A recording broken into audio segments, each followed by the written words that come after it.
Hello guys! Kamusta po kayo? Ngayon ay magluto ako ng egg with alugbati.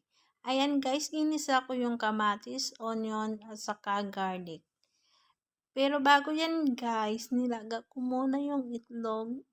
2 piraso lang, hinhati ko lang para maging 4 sila. Ayan, simpleng ulam pero masustansya. Nilagyan ko lang yan guys ng magic sarap, asin, at konting black pepper. Yan guys, gisa na natin yung kamatis hanggang sa lumambot siya at ilagay yung alugbati natin. Ayan na guys yung alugbati.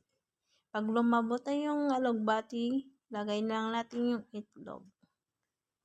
Masustansya yan guys, bagay yan sa nagda-diet. Ayan.